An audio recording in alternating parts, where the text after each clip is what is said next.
Hello everyone. Now I am going to present about Doctrine of Ultravirus according to Companies Act 2013. The term ultravirus is a Latin phrase where ultra means beyond and virus means power. So, Doctrine of Ultravirus means performing an act which is beyond the legal power and authority of the company. It is considered as an act outside the scope of the object of the company. Here, I have categorized the director, AOA that is Articles of Association, MOA that is Memorandum of Association and Companies Act. AOA consists of rules and regulations of the company and MOA is the charter of the company. It is the constitution of the company where one should not act beyond the objectives specified in the Memorandum of Association. Then coming back to the categorization, you can understand better with the size of the boxes given here. I have given least rank for the director because he should not act beyond the AOA. The next bigger box is AOA, but it is smaller than MOU. You can see it here. Because AOA should subordinate Memorandum of Association and it has to be prepared as per AOA so that the provisions of AOA will not contradict MOA. The next bigger box is, MOA, as MOA subordinates Companies Act, where MOA has to be prepared according to the Companies Act. See, Companies Act is the highest one. Okay, everything has to be in line with Companies Act. Okay, I'll just explain you with an example. AOA of ABC Private Limited permits director to borrow up to rupees 5 lakh. And if he wants to borrow more than rupees 5 lakh, there is a provision that he has to get approval by passing resolution in general meeting.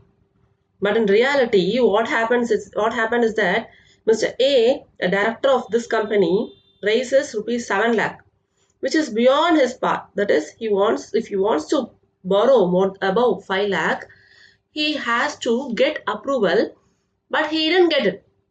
So this transaction is ultravirus the authority of director, but intravirus the AOA. It's because he can ratify the AOA by getting approval. And AOA can have retrospective effect that MOA cannot have. So you can understand better from this slide. Ultravirus the director and AOA is allowed, but ultravirus the MOA and Companies Act is not allowed. Okay, now let's check the case law of Ashbury Railway Carriage and Iron Company Limited versus Trichy.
Okay, now let's see the glimpse of doctrine of ultravirus.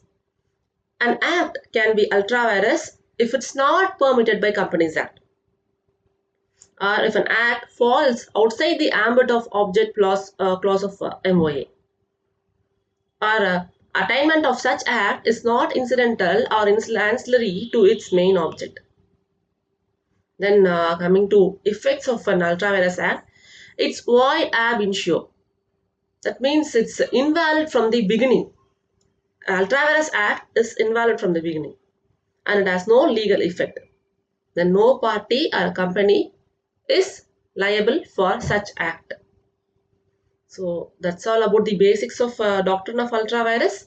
Thank you.